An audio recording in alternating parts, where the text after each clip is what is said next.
This is Howson and Mckola Uncensored. Now, I think the title says Mckola and Howson Uncensored, but we just changed it. Most Nick's great teams are in alphabetical order. Itchy and Scratchy. And a deck. Max and Paddy. Magnet and Steel. Fish and chips in now. Yeah, but whatever goes with your chips goes first. So chicken and chips, fish and chips. Sausage and chips. Sausage and chips. Okay. So you always put, the chips is the side, so that goes after. Right. So I'm the meat and you're the side. Yeah. I feel, I know your opinion's different, if a coach like Poch is on the market, look, Pep could go to City, could leave City, Poch could go there, carry on doing what they're doing. And then we've missed out on another manager, and it's like, it's that possibility of what have you missed out on? Who else is a long-term choice as manager besides Poch for United? I don't think Ollie's the long-term choice. Ollie's not going to get us the titles and that we need. I don't know whether Poch is, but I feel like he's someone that will bring us a lot closer. This is a guy that hasn't... Here's my fundamental problem with Poch. He never won anything as a player.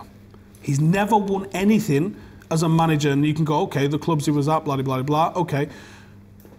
People will discredit the Norwegian league to fit their agendas, and not without realising that Brendan Rodgers went to Scotland and won titles with the only team in Scotland that's going to win titles. Might as well be Celtic. But then he didn't get... But he got the Leicester job. Right. Not the Man City or Man United. Fine. But what I'm trying to say here is, Ole Gunnar Solskjaer won back-to-back titles with a team that had never won back-to-back titles, let alone, actually never won a title.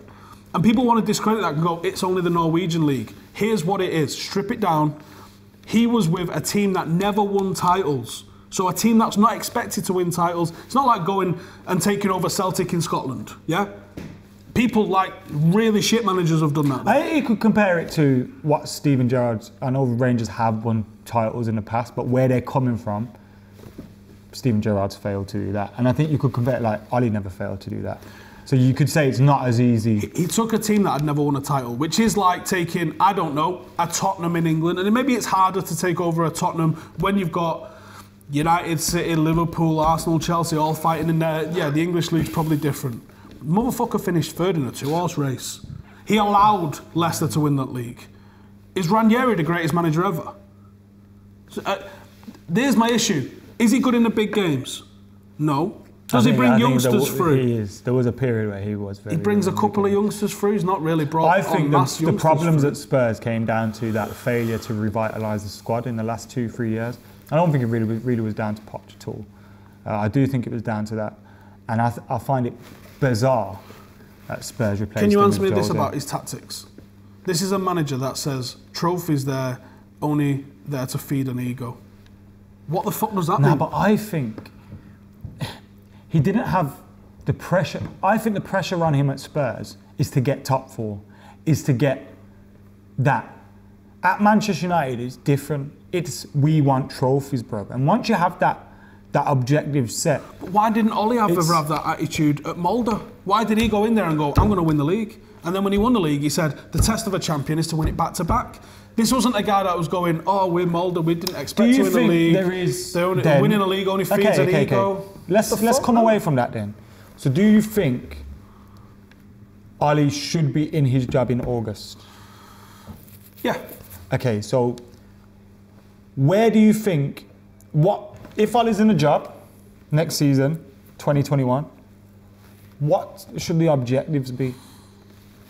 This is almost impossible to answer because objectives... We haven't seen what signings we've made and stuff Objectives move with the expectation of everybody around you. Because you don't know if Liverpool have just been found guilty of match fixing, they get fucking kicked out of the league and deducted 20 points next season, and so do 3 other teams. Well, you expect to win the league. Like what happened with, was it Mancini at Inter? Juventus got relegated, AC Milan got deducted shitloads of points, he wins back-to-back titles. Well, that would have been the expectation because no other fucking teams was in the league at the time. Now, that's a very extreme example, obviously. I don't know what you need as an objective. Move the club forward. But people will say he hasn't moved the club forward. He's basically doing point for point what Jose was doing, pretty much, yeah? He's had a bit of a bad period recently, but that's with unforeseen injuries, which I don't think the squad's you have to anything like it was last year. Exactly. Really. And this is the thing, people go, he's That's got a what worse frustrates record me, than David yeah. Moyes. David Moyes took over champions. David Moyes could pick a team sheet with Rio, Vidic, Evra, Rooney, Carrick, Kagawa, fucking Van Persie, right? And you can say those were at the end of their careers. They were, but they were literally, we had gold badges. We were the champions of England. Now, the leadership in those guys, even if they weren't playing week in, week out, you knew David Moyes couldn't manage, because what he did with the likes of Evra, the likes of Rio, the likes of Van Persie, they had individualised training regimes that Fergie was happy with, and they got through their games. Rio didn't play back-to-back games, because he'd play on a Saturday, midweek game, Chris Smalling comes in and looks good, and Johnny Evans comes in and looks good, because he's playing alongside Vidic, and he's got Rio on the side Rio guiding him. You know what I mean? Now, Moyes gets in there and he goes, no, we have to do it military, basic training style. You're joining in the runs with everyone else and you're going to play back-to-back. And then, Rio doesn't look all that fucking good anymore. Because Fergie knew how to manage them, and David Moyes didn't know how to, one, manage their personalities, two, manage them as footballers and the egos that they've got, and three, manage their injuries successfully and guide them through the way Sir Alex did. Now, that's when you knew David Moyes couldn't fucking do it, because he couldn't fucking do it with a team that was very successful and capable of being champions. Ollie's coming in, and he's having to pick the likes of Pereira, and he's having to play Fred week in, week out. And I don't think Fred's a world-class footballer. He's certainly not Michael Carrick. He's certainly not of any of those levels. But he looks great, and McTominay looks great. And anyone who fucking plays, like, people are saying, like, let's play Delot right wing, because we haven't had a right winger for that long. You think that's a fucking good option? Mm-hmm. This is, we've got nothing, and we think anything is a fucking Where do you think, if we took the badge off, if we took the name and the badge off the team, if you looked at that, and it had a Watford badge, where would you say that team should have finished? At the start of the season, I predicted third or whatever, didn't I? But I predicted no, but you predicted that as a Manchester United fan. Yeah, and I predicted that thinking, I thought Pochettino was going to fail, and he did. And I predicted that thinking Arsenal where were going do to fail. you think, on paper, without being Manchester United, this team should finish? Well, on paper, you've got Rashford and you've got Pogba, and you've got some options in terms of rotation. We've not had those. So the 11 that we've been able to put out doesn't have like, without Pogba, without McTominay, as you know, as fairly ordinary and average as he is, and average isn't bad, average is average. People need to stop saying average and ordinary is shit, because no, it's literally average, which is better than shit and bad. But he's an average player. Fred's an average player. Your Rashford, your Pogba, your Tony Marshall, they're good players, or better than good players. Pogba's world class. Our best players aren't in our team. In '95, we didn't win the league because we missed Cantona. In 2012, we didn't win the league because we missed Vidic for a bit. In '98, we didn't win the league because Keane was out. One player didn't win the league because fucking Fellaini scored in a 4-4 draw at Old Trafford. Jesus wept. We didn't win the league at times because of one player missing. We've arguably lost 2 or 3 of our best players. We said at the start of the season, we might be all right, but if we get any injuries, we're fucked. Well, guess what? We got the injuries. And then what we didn't see was the compounding impact it would have on ordinary players having to play week in, week out. The team that we're able to put out is at best a top 8 team, and I mean 8th, right. 7th, 8th. Right. So the fact that so we're you don't 7th want and Poch. 8th. I want Poch. This is what happens, by the way, when I don't interrupt. You see that? See that? Just get loads. And I love how people are like, you've got one fucking agenda. We don't even fucking agree. The thing is, as well, I want Ole Gunnar Solskjaer to succeed. I want him to win trophies. I want him to be the manager for the foreseeable future. But at the same time, I just feel like Poch is a superior manager, superior coach. And while he's available, we'd be ridiculous to miss out on that opportunity. I just don't think he's a superior manager or coach. That's fine. That's your opinion, that's fine. The point that I might not have even made, because I went about it in such a long-winded way, is that Van Gaal was an obvious appointment. Jose was an obvious appointment. You don't think Poch is? Poch, for me, is not an obvious appointment. And I think it's a massive upheaval when you rock the boat with a manager. And I don't think a year or 18 months is anywhere close enough. Do you think Ed's in the process of mooching behind his back? Yeah, I do, yeah. And I fully expect that come summer, if United go, we've relieved Ole Gunnar Solskjaer of his duties, and appointed Pochettino. And can we just fucking put this thing to bed about director of football? I swear to fucking God, if you tell me you think Ole should be director of football, I'm going to assume you're He's not going to do that. You're a fucking idiot. Is someone, oh, mate, you're going to lose your job, but you want another job? He's going to fuck off. A director of football is a man that's basically a football agent that works on behalf of a club. Right. That's what that fucking guy's meant to do. Shut up now. Paul Mitchell's a fucking good director of football. Shut up now. We've been on one topic. He's got no qualifications to be a fucking director of football. You're an idiot if you think that. All right, okay. Idiots. Well, winter break's nearly over. Yeah, it felt like, do you know what? International breaks pissed me off. This has been all right. But it's not even a break because all they've done is they go, right, you want that week off? We've still got the same amount of games that you got to play, so just squish them up there and play loads, and then like have 2 weeks off and then squish all them. How do you think they should have done it? In line with the European one? I don't think any other domestic leagues around Europe have 2 cup competitions, or if they do, they don't have as many rounds. Maybe the way we could get around with it is to bring our winter break in line with Germany and places like that, and teams that are in Europe aren't in the League Cup. Maybe. I've seen a lot of people in the Championship League 1 and stuff like kicking off about the suggestion of not entering the League Cup at all for Premier League teams because it's a massive revenue turner. But if the Premier League clubs don't enter the EFL Cup, then the EFL Cup's worth less revenue to those smaller clubs, so it has a negative effect. So they need them in there. Yeah, but they don't want to be in there. And that's the mad thing about it, isn't it? Is, I don't know, it's a strange one because on one hand I go, you should help the clubs underneath you. And then on one hand, I'm like, no, this is a capitalist thing. It's every man for themselves. And if you're a League 1 or League 2 club, then you're a League 1 or League 2 club. And they're always getting their hand out to the Premier League. Do you know why they've got their hand out to the Premier League? Because that's where all the money is. Well, do you know what? Get yourselves in there and get some of that money then. You can't just be like, well, we don't get as much. People don't want to watch your product. Make your product better. People will watch it. It's as simple as that. I've got no sympathy for sports or even different leagues that don't have the same pull. Why doesn't Italy have the same pull? Well, you had match fixing, so you fucked yourselves. So the league's worth less and you signed because Ashley of this. Ashley Young's probably going to win a title at 35 years of age or whatever the fuck he is. He's not even that old, is he? Just feels it. No, you've got to have. Why isn't all these different leagues? Why aren't they as attractive as the Premier League? Make yourselves as attractive. I bet actually some of League 1 and Championship teams they probably get as much money as like Alkmaar. Or mid-table Serie A teams, for example. I think the Championship as a product as well, I think it's better than most Premier divisions in for that reason, places. Attendance-wise, it's great. The attendances of that outstrips a lot of leagues around Europe, top divisions, and the TV money is according. I do think it's a strange one. Or, what about teams that are in Europe play their 23s in the League Cup? Again, it's devaluing it. Maybe like Pep Guardiola complaining that you don't have to enter it. Put your 23s in it. It's your choice as a manager to put whatever you want in that competition. Don't add rules to it. Manage your fucking squad better. For starters, Pep Guardiola, you have got the biggest, most expensively assembled squad in the history of football or squads, right? So actually dip into that and play some of these under-23s that no one's ever going to fucking hear of because you are the worst man when it comes to blooding youngsters. Annoyingly though, what happens to managers that do that, they get criticised for disrespecting the tournament that they've rested players in. But I find that bizarre because back in the day, teams had squads of 16, 17. You are only going to play, now teams are squads of 20 to 30.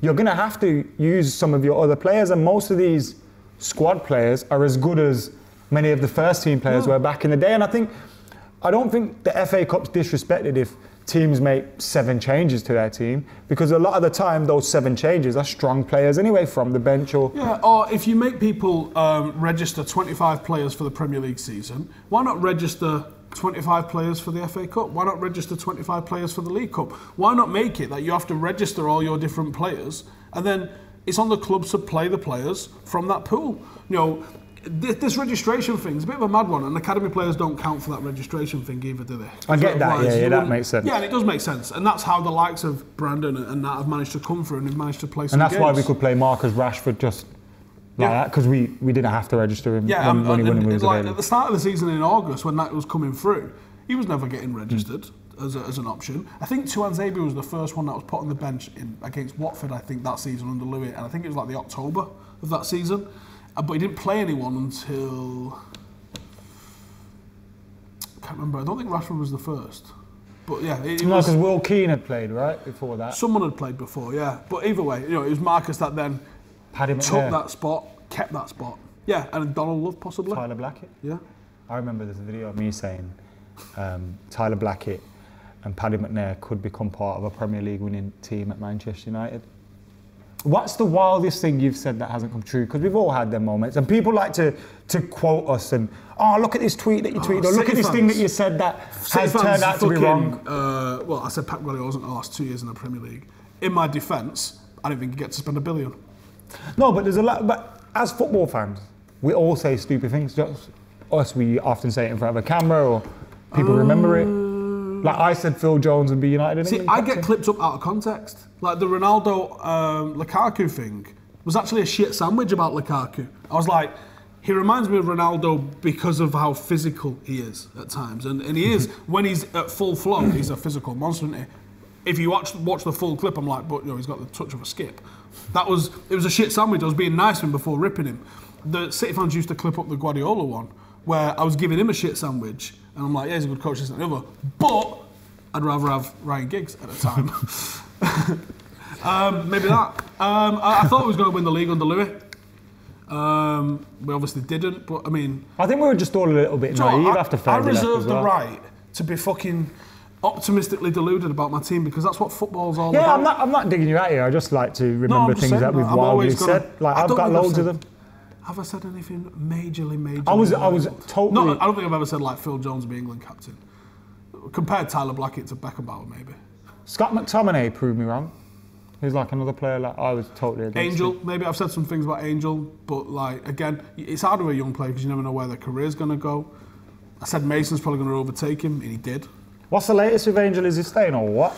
I get the impression that he might be starting to think about signing his contract from what I've heard. So is it still a case, if you don't know, then feel free to say so, is it still a case that he's got 2 offers on the table? I think he's got more than 2 offers on the table, but I think those offers are being pulled away a little bit. I think there's significant cash on the table from a number of places, including United, whether he stays or not. It's a catch-22 situation. He wants games to sign, and we want him to sign to get games. And I agree with both positions at the same time. No, I don't want to be held to ransom by a kid, and people are like, oh, just play him and let him sign the thing. But you're like, no, because this sets a bad precedent. The club and the manager always have to be in charge. And I think Ollie's been extremely ruthless. People call Ollie a yes man. Forget that Fergie said that the owners were great owners. This is what people say in jobs. He's also made he deserves some criticism for some decisions and some results and some performances. But he's also made a lot of decisions where he's made them for the club, not for himself. Like he could have made the decision to keep Sanchez for the long term. Yeah, no, not for the long term, for the short term. Sorry, he could have made the decision to keep Lukaku. Now that would probably not have been a bad idea, but in the long term, to progress as a club, they needed to go. He made certain decisions, and I think ultimately, whether it's him or the next manager, we will benefit from those decisions. I hope that those decisions to let them players go and try and recoup the transfer fees on those was because he knew he would get next season, and that there would be significant investment if we're able to clear this off the wage bill. And he's gone, fucking hell, you're hamstringing me this season for that, but okay. Do you think he will? His attitude, I don't know. I really don't know. The Pochettino stuff seems too noisy for it to not be true. Because it's all come up this week, hasn't it? But what I would say is the way Ollie speaks, you've probably not heard of it, but there's a guy called Jocko Willink who's an ex-US Navy SEAL, and he's got a whole TED Talk and a couple of books about extreme ownership. Now, someone messaged me about this the other day, and I was like, do you know what? Nailed it. Jocko's attitude to everything. I'll give you some examples and be like, right, so you're not going to get helicopters for this mission. Good, we'll walk in. Right, you're not going to get the advanced weapons that you asked for. Good, we know the old stuff. You're not getting promoted. Good, more time to get better. Like his attitude. So always answer positively. Everything that happens to you, respond to it. Good. Find the good in every single thing that you found. Good, we'll work on it. And it's just a different mindset. And United have been relegated. Good. Good. We're the going to enjoy the championship's the best in the world. Mint away days. Yeah, you've not signed any player. Good, we'll bring some youngsters through. Like it's maybe not the right attitude to have, and like there's a mad attitude. There has to be a balance. Yeah, of course there is. Yeah. Otherwise, there's a fine line between positivity and delusion, and sometimes it crosses that. But I've said for years, never listen to managers in press conferences. They're not talking to me and you, and maybe you want them to, but they're not. Right? They're sending messages out there. It's a bullshit charade that I don't really enjoy. But it's the only charade that we've got. And they're not able to be honest. Because when they're honest, they get torn to pieces for it. I think Ollie has gone too far in trying to be positive, and I do wish he would be realistic about what's happened at times. And in some of those instances where he said, I'm happy with the squad, people take it at black and white. But they also don't take the fact that he's gone, we're trying to bring other targets in. Well, you can't both be happy with the squad and trying to bring other targets in. And there's also you have a to way read to between say, the lines a little bit. There's also a way to say, if he's saying, I'm happy with the squad, it's almost like he's saying, I'm happy to go with this for now. It's Maybe, like you said, there's a lot of, you've got to read in between the lines and read why between the lines of when things. he's gone, we didn't get everybody we wanted. Mr. Woodward has my targets. There was something he said in January, I think, actually, was as him being as strong as possible, like, it's out my fucking hands, it's him dealing with it. And those quotes there, you could attribute those to Jose Mourinho at certain points as You well. absolutely could. Jose didn't say shit when he was manager.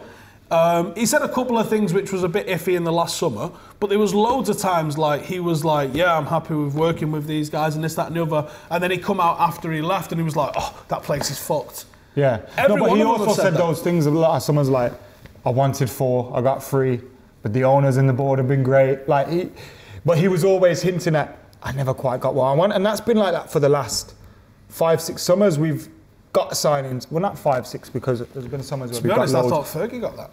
I mean, even you go back to not replacing Ronaldo and getting Michael Owen. Honestly, right, when you look at what Sir Alex dealt with, Valencia. when you look at the Sir Alex in the years preceding the Glazers, like broke the record for a defender with Rio Ferdinand, brought Ruud van Nistelrooy and Veronin, brought Wayne Rooney in, record for a teenager, paid 12.5 million for Cristiano Ronaldo. These are all things. And then even then he was adding the likes of Zaha and Alan Smith and Michael Carrick, and they were individual transfers that we were getting. We were spending some serious cheddar around that time. But he always, every summer there was a massive signing. We didn't go a single summer prior to the Glazers without a massive signing. And then after that, it became a lot more shrewder signings, POCH, some... Yeah, and he was saying Vidic, stuff like, there's no value in the market. Yeah. I'd love to debunk that and actually go and see some of the people, like Vincent Kompany in like 2008, 2009, Michael I think it was. Essien. Moved for like £6 million, and then City got a decade out of him, and you're like, no value in the market. There was loads of value in the market. We didn't have the owners who saw the value in the market. We just had a valuable manager who was a genius and could And then could make up for post-Fergie, that. United blew money like a fucking lottery winner at a strip club, right? Just absolutely going for it. But we didn't do it sensibly. When you look at the money that we spent, it isn't here. Even Paul Pogba, the world record signing that we had, doesn't fucking play for Manchester United right now. He's been absent for basically 6 months. But having said that, you also look at it and you see, at times our midfield has been Fred a match. It's almost £100 million there. At times our defence has been a £200 million defence. Wan-Bissaka, Maguire, Lindelof and Luke Shaw. That's a lot of money. Yeah. You look up top, Anthony Martial, 35 to 55 million, whatever it is. 4 managers ago though. Yeah, and I know, but I'm just saying that it's the way it's been spent, and it's been a scattergun approach. It's been, first it was what Moyes wanted. Well, it was it. We made 2 signings under him. Yeah, then it was I don't what think Van what Gaal was wanted. what he wanted. Yeah, then we got what Van Gaal What team wanted. signs Matter and Fellaini? Yeah, it's really fucked, and I think it all comes down to like But if we never ever prepared for we never ever prepared for Fergie leaving. Ollie to Louis would have been a much easier transition. And here's the problem with talking about bringing Pochettino in. When you got rid of David Moyes... Or Fergie to Jose would have been easier as well. Probably, yeah. When you got rid of David Moyes, you had Louis van Gaal. You'd just done what he'd done at the summer, but we didn't know that before we got him. But he obviously went and did what he did in the World Cup. But his track record was successful at Bayern Munich, successful at Barcelona, hyper successful at Ajax. And at all of those clubs, did things which resonated with Manchester United as an identity of a football team, brought through youngsters, played attacking football, had his real own style. Now, the reality was, we got an old man. And that old man still had certain things that he wanted to see, but he was a very strict old man in his deployment of his own philosophy, and possibly said philosophy far too much for any person that's ever walked the face of the earth.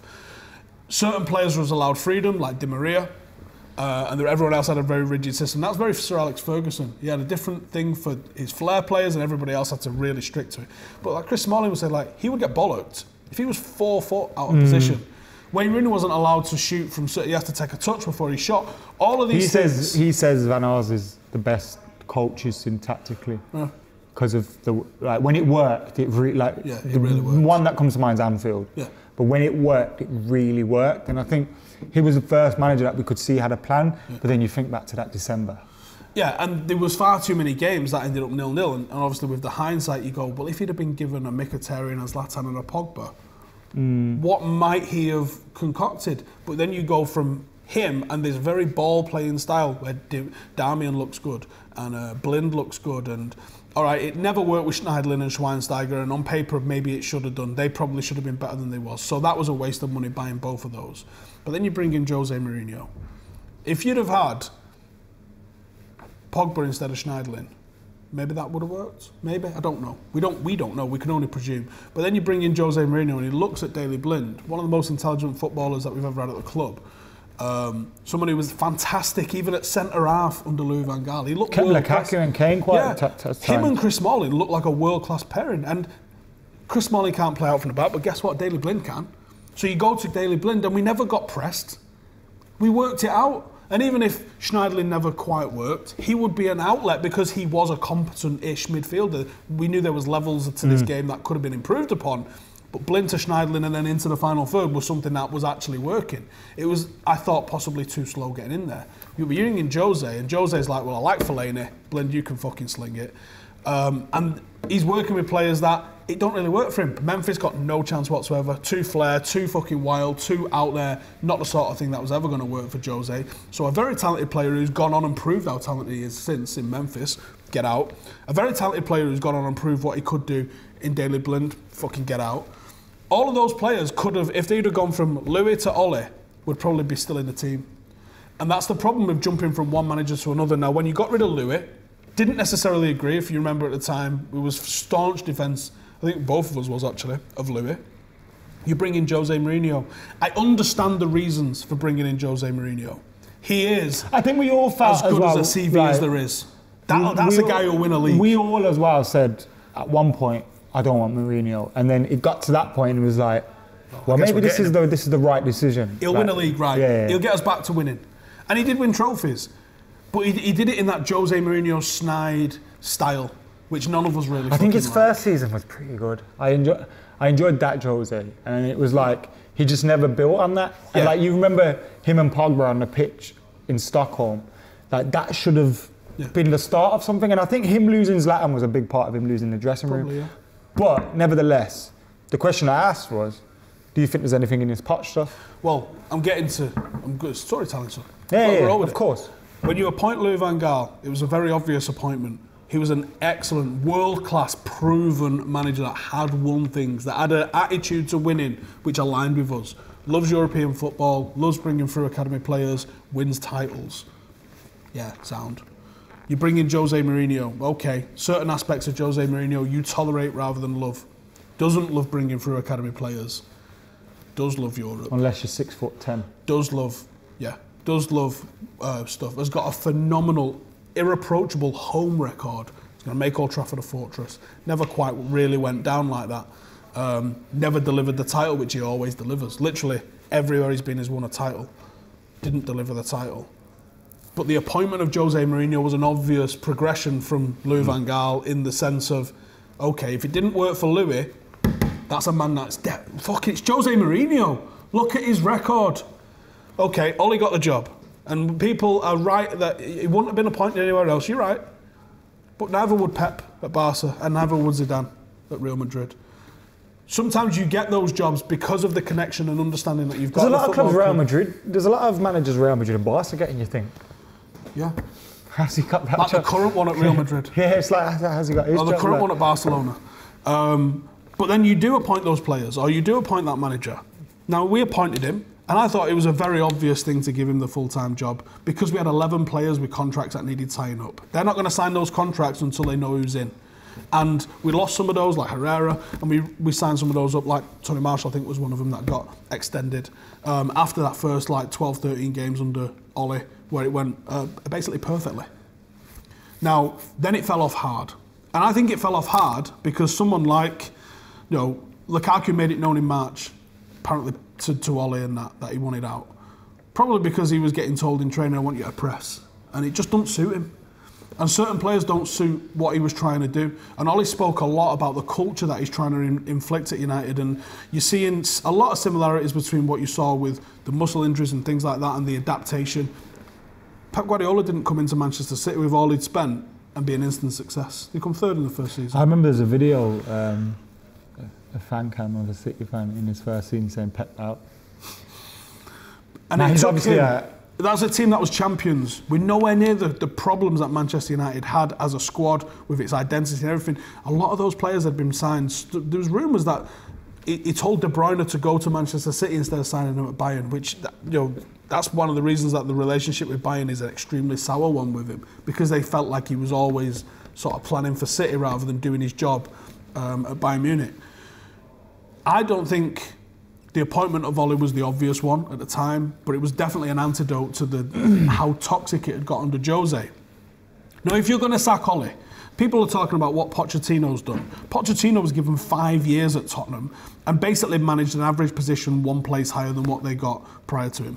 But I think when you look at the team Poch took over, when you look at the money he'd spent or didn't spend in some cases. Right, so we address that fucking myth. No, but when you look at the players that he developed and he brought through, a lot of those players he's made into, you know, what they are. Harry Kane's not Harry Kane currently without him. Did he score 20 under Sherwood? He'd scored 20 in the season under Sherwood. He started playing under Sherwood, but nevertheless, I think Pochettino gave them, a lot of them, a platform. And I think when you look at a style of play, when you look at all that kind of thing, he defo had that progressive style of play which brought out a better... But come on, man, Spurs were very good early Poch days. Okay. Very, very good. So, and they got to... Come on, if you would have said when he took over Spurs, he'll take them to a Champions League final. He didn't win it though. No, but I know, but Spurs in a Champions... Right. Spurs... He didn't win it though. This is only Tottenham, bruv. Right? He didn't win it though. It is only Tottenham. Name me a big game that he's gone and fucking demolished. No, someone. I'm just saying, but he... No, but this is the reason. I think if Ollie had done the job that Poch had done with Spurs, we're all now saying he needs time. Right. I'm going to go through some of the signings that he made. He made some big signings, I'm not denying that, but I'm just saying, through them because look at what he done with them as well. Big dough, right? People say he didn't spend. He spent close to 400 million. Okay, so you don't think he should be United manager at the end of the season? At all. Right. So I want to address some of the myths around him, that he got Tottenham, like people talk like he got them from League One to top four. He didn't do that. He took them at basically one position. Now, in that time, United fell out of being a top four club and became a top six club, top 7 club if you want to get technical. So the one place on average higher finish can be attributed to United falling out of the top four, which means that he might not have even taken them forward that much. Yes, he got to a Champions League final. Great. Did he win it? So why does it matter? I think when you look at pound for pound, right, everything around them, they shouldn't have been competing. They didn't spend anything. When did he arrive? Summer 2014. So 2014-15 season, they spent 50 odd million. He signed Dele Alli, good signing. Stromboli, yeah, okay. Fazio, okay. Yedlin, Eric Dyer. Okay, he's probably been a success for him. Vorm. These are all his signings. Okay, but these are his signings. So tell me that he's not done anything with... He spent a lot of money and fucked it, right? Yeah, look at three of those signings there. Kieran Trippier, Toby Alderweireld, Heung-min Son. That's a success. That's a success. £37 million. But United don't get those players at that price. Now, Son's a good signing, Alderweireld, good signing, Trippier, good signing. But Wimmer, NG... He spent more on NG than he did on Alderweireld. Kudu, Sissoko, Janssen, Wanyama. These are all his signings. Mora, 25 mil. Llorente, Aurier, fucking 1.5. Sanchez, 42 mil. Mate, he'd be getting panned if that was a United signing right now. He don't fucking play. He's a third choice. Gazaniga. All right, then they spent nothing in one summer, which is what everyone thinks of now when they say he didn't fucking spend anything. And I think you got to look at what the players, what he done with those players as well, I believe. And yes, some signings, but like we've both agreed on in the past, not every manager has a 100% success. He's not even got close to a 50% record. But look at the players that he developed. Look at what he did at Southampton as well, I think. Okay, now on this one, which was pretty good. Paul Mitchell followed from Southampton to Tottenham. Some of those players were with him at Southampton, Alderweireld. Look at who Paul Mitchell identified as signings. Alderweireld. So are you saying United just need a better sporting director? Van Dijk, Mane. Now, if any team had had Alderweireld and Van Dijk in defence, and they'd had Mane and some of the other signings that Southampton had, recruitment is far more important than people want to give it credit for, and a manager is far less important than people want to give it credit for. Ole Gunnar Solskjaer has had 1 fucking year in this job. It'll be a year and a half if he gets to the end of the season. That's not enough fucking time. Poch had 5 years and his only fucking achievement was 1 cup final that he didn't fucking win. I can see why people think Ole needs time. I can see why, and I can also see why people think he's out of his depth. Safe standing, mint. Could be coming. Rail seating, getting tested. You're putting it possibly. in J stand, right? In the corner, I believe. J stand. It is J. North East, yeah. J stand. Yeah. Mint. Why not in the Stretford end though? Why not put that full lower thingy? Be fucking belted. Turn a blind eye to Pyro as well. Are they doing stupid things to take our fans' eyes off the... No, they're not. I know that people have been working behind the scenes for ages to try and get it in. There's actually nothing in the law of the game which prohibits, or during the stadium regulations for the Premier League, that actually prohibits having rail seats. Nothing.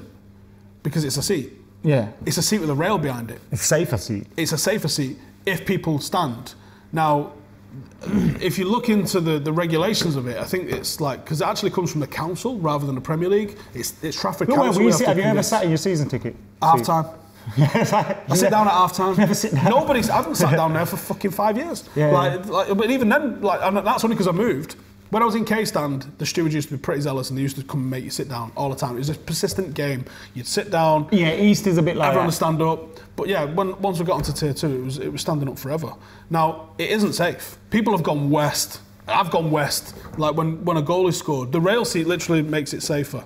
Now, I know a lot of rail seats in their implementation, they can sell 1.5 tickets per seat.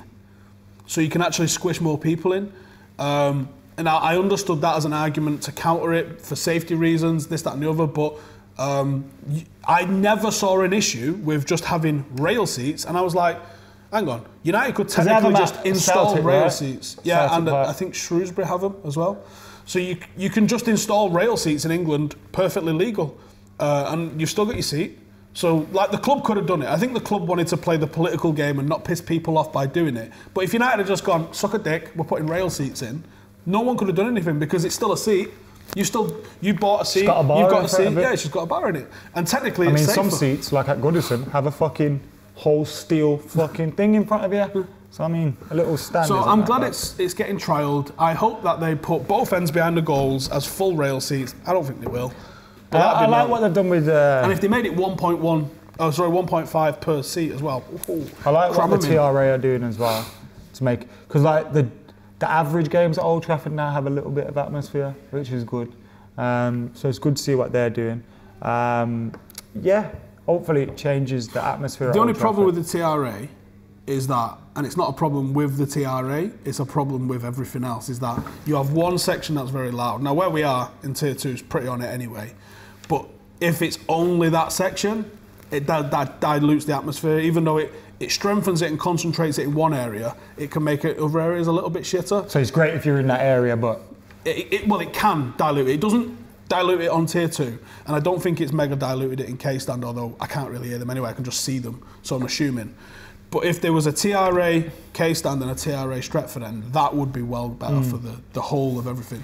One step at a time, really, isn't it? And I think once they get shown that they can prove to be a success with a small part of the ground, then the club can probably say, oh, do you want another section? And I know that they get a lot of, friction when they want to put something in an area that there's existing season ticket holders in there. Yeah, because I can understand that as well. People are like, I don't want to fucking move. Like, where I am in Stretford End, we've got a fucking Facebook chat. Well, I've just got moved, haven't I? Have you? Oh, because the disabled section at the back. Yeah. So I'm 10 rows further down now, and to the left. But like everyone that I sat with, they're gone. Like, I don't know where they are, and it's like... Yeah, we've got a whole chat. Yeah. I don't like, and people like when I used to be in K-Stand, like I didn't even know half the guys' names, but you'd chat to them every game. That's what we chatted about last week, innit? Yeah. It's like just not knowing people's names, getting kissed by old men and things like that. But yeah, I mean, I understand. It's all right. It's shit if you get moved, but ultimately, for the greater good, having these sections, if they're able to have control over what goes on in them, and they can be a bit more boisterous and shit like that, then that's never a bad thing for me. 100%. To improve the atmosphere of the club. Because, do you know what? It's actually better now than it was towards the back end of the Fergie times. Because there was such an expectation of us winning for those last few Fergie seasons that it was quiet. And even in K-Stand, it was quiet. Turned up to be entertained, didn't they? We better fucking win. And you would win 18 out of 19 home games. Like, you just would. But now, do you know what? Under Moyes, I noticed that the crowd turned it up a few decibels. Because we were embarrassed. Yeah. And we were like, we don't want them to think we only sing when we win, so we're going to sing even louder now. That's what happened in that Liverpool game when we lost 3-0. Our pride took a battering, and we were like, didn't see any of them. We can't show them with our heads down now and in a quiet stadium. We need to just rip the roof off. Didn't see one of them. Jayden was taking a penalty at half time in that game, so they come and get you from your seat like quite early before you get it. So we was like walking through the back of the Stretford end when they got the goals either side of half time. And then he had a signed ball, and obviously we was having a fucking proper party, weren't we? Yeah, buzzing about it. And he dropped his fucking ball, so I'm on my hands and knees trying to pick his ball up for the third one that went in, so I didn't even see it. So 0-0 as far as I'm concerned. Yeah, we got a point that game. Moyes in. Anything else? Do you think all this, last question, do you think all this stuff that's going on is to do with season ticket renewals, or are the club actually getting proactive in transfers? The cynical side of me says season ticket renewals, but they've never really done that before, I don't think.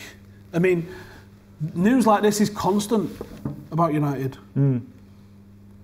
And I reckon, I don't know actually, because I think it's the online fan base feels like it is more anti-Ole. Okay, I know how to do this. Let's do a little rumourator. Yeah, is that fair? Sancho to Manchester United in the summer. Feels real. Obviously, getting it over the line's hard. I'd say 6 to 7 out of 10. Is that dependent on Champions League football, do you think? No. James Maddison to Manchester United in the summer. I think both him and Grealish are on one list, and I think they'll get whichever one they can get over the line. I'd rather Grealish was higher on the list than Maddison. Do you think he is?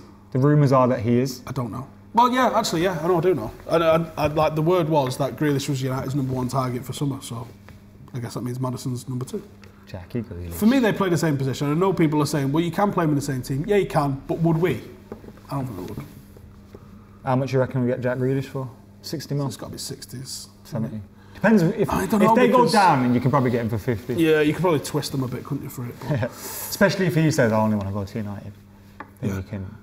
Because I assume he's had a conversation with them as well, either at the start of the season or in the summer, that I'm going to keep you up and then I'm going to do one. And then he'll have to keep us up. Listen, I've had the experience of a relegation battle, Steve. And that's what we need at this moment in time, a little bit of experience, a little bit of steel to get us out the stuck. Anyway, this has been Howson and Mckola Uncensored. And for all you fuckers that are like, Ollie's not their manager because he fucking did a tap-in 1999. For one, greatest tap-in the world's ever seen. And he weren't for just two, a tap-in. fucking Pochettino never even had a fucking tap-in. He's won as much as me and him. But also, Ollie scored so many fucking great goals. Ollie's if the only memory, 20, legend. If the only memory you have of Ollie is 99 in the new camp, then you're it's not even my favourite memory of Ollie. It's Liverpool at home. There was a goal he scored against Charlton, January. I think, in the away kit. In the goal kit, white and gold kit. And he turns to the crowd and he fucking does that to the crowd. That's why he's a fucking legend of the club. Back. We won 4-0 that game. That's why he's a fucking legend of this club. 4-0 that game at the Valley. And it's nothing to do with that. Fucking supported Louis van Gaal, who didn't fucking know before to let him support the manager. That's what you're supposed to do as a fucking supporter. And I do, even though I'm saying Poch and that. And I'll support Poch if he comes. I do want Ollie to succeed. I just don't want him to come. And prove me wrong. I want Ollie to get the time. What if it comes in his pants? Because what if we ever won a treble again with Ollie and he did it as a player and he did it as a manager? I said that in a video the other day and I nearly come on, bossed in my pants. Come on. What's better than that?